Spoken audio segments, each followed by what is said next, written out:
Hello everyone, my self Hemlata Chandrakar. मेरा आज का टॉपिक है किशोरावस्था, एडोलसेंस।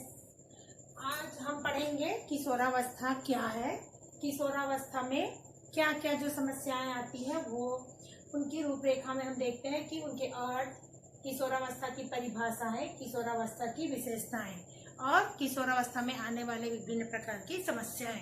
तो आइए हम देखते हैं कि किशोरावस्था क्या है। किशोरावस्था को अंग्रेजी में एडोलसेंस कहते हैं। यह शब्द लैटिन भाषा के एडोलस से लिया गया है। इसका मतलब होता है परिपक्व या विकसित होना। परिपक्व या विकसित होना से तात्पर्य है हमारा कि शरीर में एक प्रकार की परिपक्वता आ जाती है। शरीर का धीरे धीरे जो विकास होते रहता है, लगभग इस अवस्था में आते तक उनका जो शरीर है जो एक प्रकार से परिपक्व हो जाता है, एक प्रकार से शरीर जो है तैयार हो जाता है।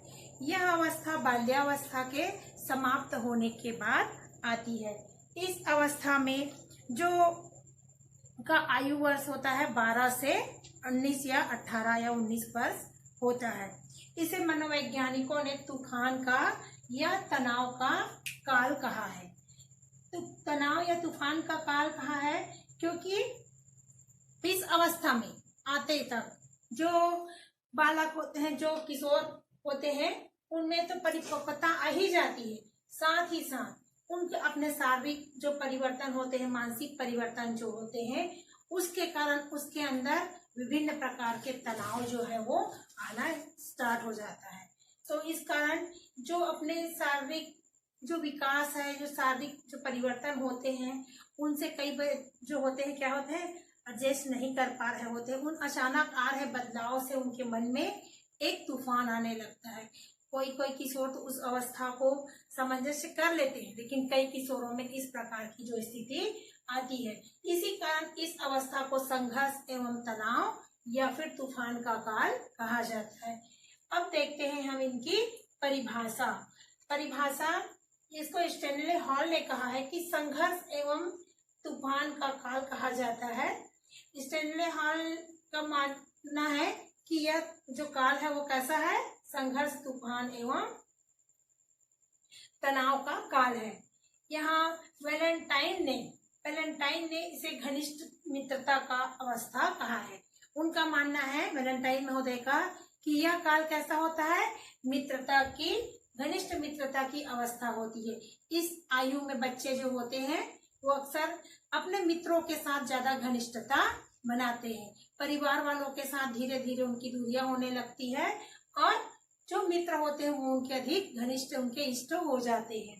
इसी प्रकार इन परिभाषाओं से कुछ एक निष्कर्ष निकला है कि यह काल जो है सभी कालों का स्वर्ण काल कहा जाता है।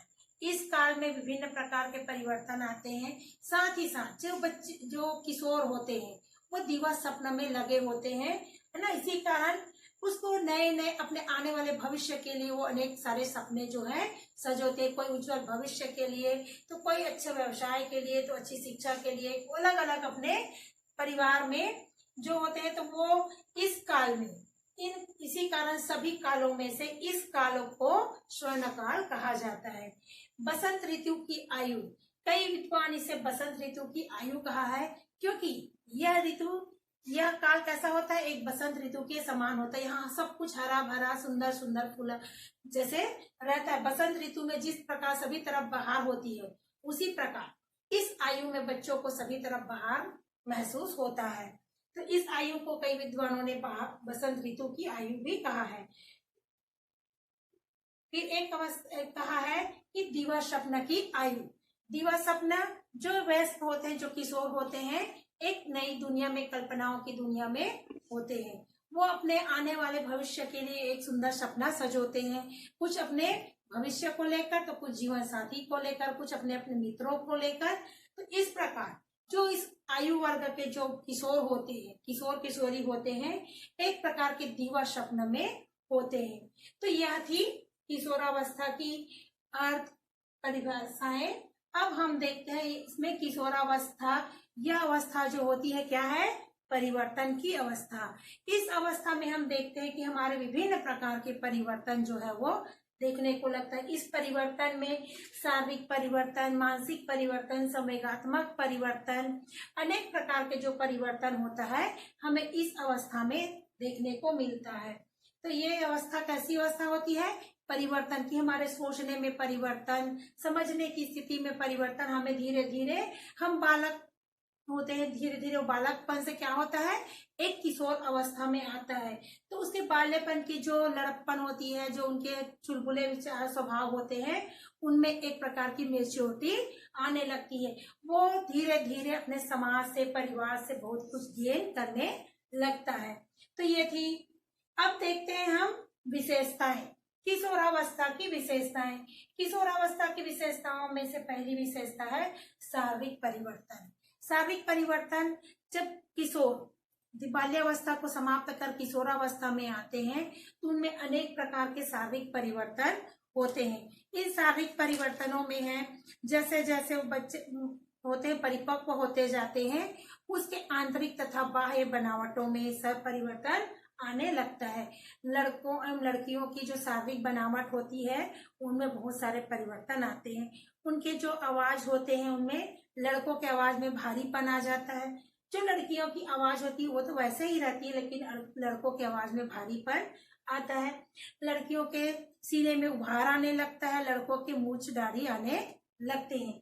इस प्रकार उनके शारीरिक परिवर्तन में यह भी होता है कि उनकी जो हड्डियों में जो लचीलापन होता है धीरे धीरे समाप्त होता है और वह कठोर होने लगता है। इस प्रकार उनके शारीरिक परिवर्तन होने लगते हैं। उनकी सीने चौड़े होने लगते हैं। जहाँ तक जितनी लंबाइयां बढ़ना होता है, इस आयु तक लगभग सभी बढ़ चुके होते हैं। अब है हमारा दूसरा मानसिक विकास। मानसिक विकास, इस अवस्था में सचेतना जो होती है, जो चंचला होती है, चंचल होता है, वो स्वभाव जो धीरे धीरे क्या होता है, समाप्त होकर एक ध्यान केंद्रित अवस्था में आने लगता है। जो वयस्क होते हैं, जो किशोर होते हैं, अपने लड़कपन को, अपने बचपन को त्याग कर एक मेच्योरिटी में, आयु में आने लगते हैं। उनकी सोचने समझने की जो भावना होती, जो विकास होते हैं, उसमें परिवर्तन आने लगता है।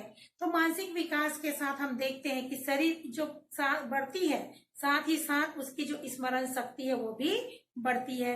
किशोर जो होते हैं वो कल्पना में बातें करते, कल्पना जगत में विचरते रहते हैं। वो अधिकतर जो है, मैं ऐसा कर लेता, वैसा कर लेती, ये कर लेती, वो कर लेता, इस प्रकार वो बहुत दिवा सपना को लेकर बहुत सारे अपने कल्पनाओं में जो होते हैं वो घूमते रहते हैं, कल्पनाओं की दुनिया में भटकते रहते हैं।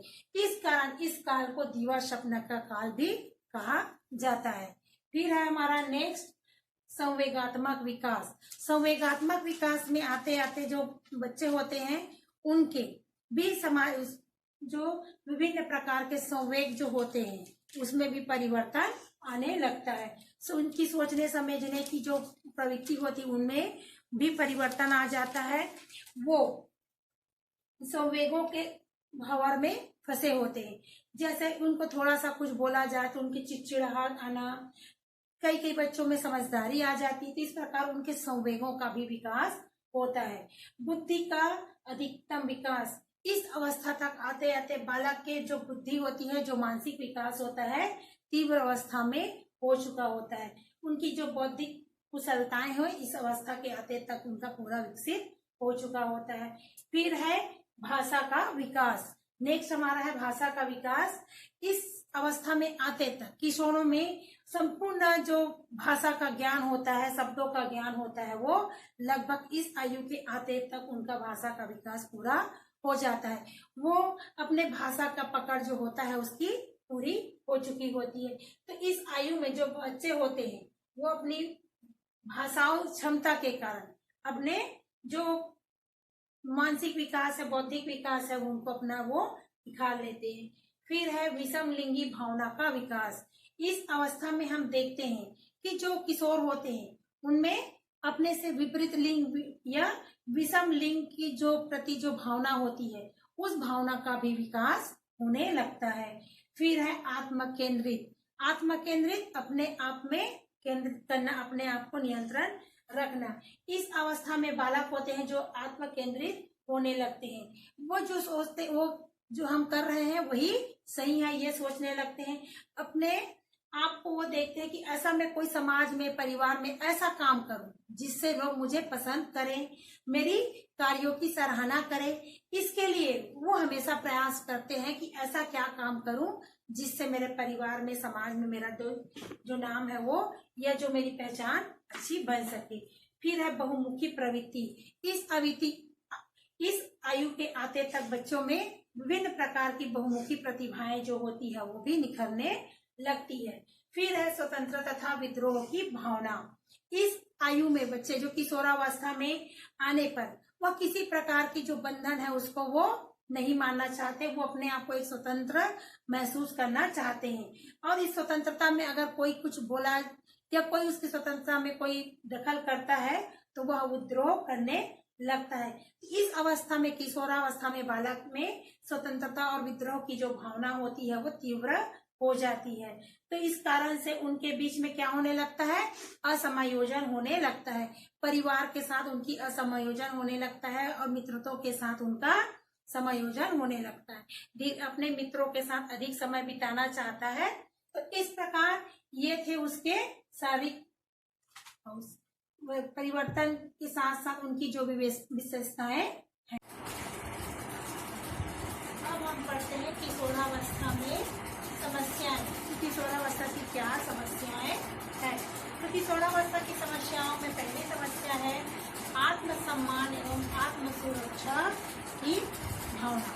कि तो जो आत्मसम्मान एवं आत्मसुरक्षा की जो समस्याएं होती है, आत्मस्वीकृति की जो समस्याएं होती है, वो इस समय ये तीनों चीजें ही मुख्य रूप से क्या होती हैं, जो किशोर होते हैं उनको अधिक चिंतित करती है। तो ये है। दूसरी है स्वतंत्रता की समस्या। स्वतंत्रता की समस्या इस अवस्था में जो बालक होते हैं, इस अवस्था में किशोरावस्था में आते तक वो अपने भविष्य की जो कल्पनाएं हैं उसको साकार करने के लिए क्या करते हैं, तत्पर रहते हैं।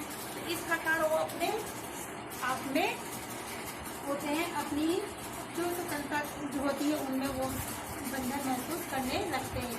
तीसरी चीज है सुख एवं आनंद की चाह। जो इस अवस्था में, किशोरावस्था में जो बालक होते हैं वो अपने सुखद अनुभव में क्या होते हैं, खोए रहते हैं। सुखद अनुभव जो प्राप्त करना चाहते हैं। किशोर अत्यधिक खुश अपने आप को रखना चाहता है, उसके लिए वो होटलों में जाना, सिनेमा देखना, साहित्य पढ़ना या फिर अपने दोस्तों के साथ अधिक समय बिताने में अपने सुख या आनंद की चाह को ढूंढते हैं। फिर है आत्मनिर्भर बनने की चाह। इस अवस्था तक आते तक किशोर जो क्या होते हैं, परिपक्व हो जाते हैं। वो अपने माता पिता पर बोझ न बनकर अपने आप स्वयं आत्मनिर्भर होना चाहते हैं। फिर है इस बिछोड़ने या कपड़ा या स्नेह की लालसा।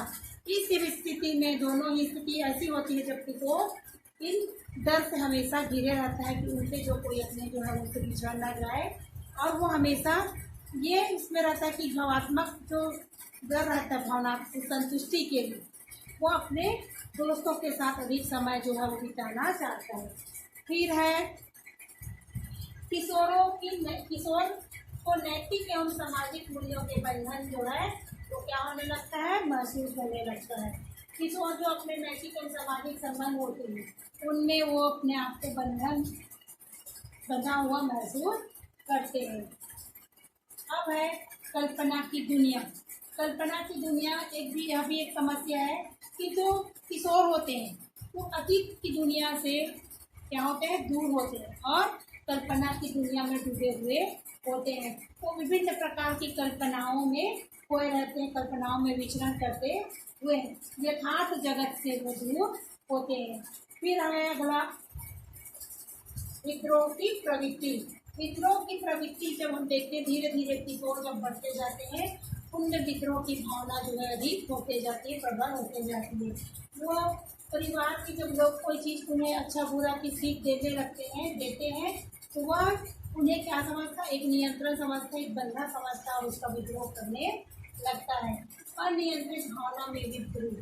जब वो किशोर जब ये होता है धीरे धीरे धीरे धीरे जब परिपक्व होते जाता है, उनकी जो भावनाएं होती है उसमें क्या होती है, अनियंत्रित होती है। इनको इस अवस्था में नियंत्रण करना मुश्किल होता है। फिर है आयु के साथ रुचियों में परिवर्तन। जब किशोर बड़े होते जाते हैं तो उनकी जो बाल्यावस्था की जो रुचियाँ होती हैं उसमें धीरे धीरे क्या होता है, परिवर्तन आने लगता है। तो उसके कारण भी उन्हें अनेक प्रकार की समस्याएं जो है वो उत्पन्न होती है। यौन विकास के कारण भी बच्चे जो होते हैं, जब उनके शारीरिक विकास होता है तो कई बच्चे इस विकास को सहन कर पाते, सामंजस्य कर पाते, उस विकास के साथ कई किशोर नहीं कर पाते। तो इस प्रकार इस यौन विकास के अनेक प्रकार के जो बुरे इसमें होते हैं लगने लग जाते हैं। इसी अवस्था में ही बालकों के साथ यह होता है कि वह नशे में या फिर चोरी, अलग अलग कई प्रकार के जो यौन अपराध होते हैं उसमें वो फंस जाते हैं। तो ये थी किशोरावस्था की समस्या। किशोरावस्था की 3 अवस्थाएं मानी गई है। पहली अवस्था है पूर्व किशोरा अवस्था, दूसरी अवस्था मूल किशोरा अवस्था और तीसरी अवस्था को कहा गया है अंतिम चरण। तो इस प्रकार किशोरावस्था की ये भी समस्याएं उनके चरण। Thank you.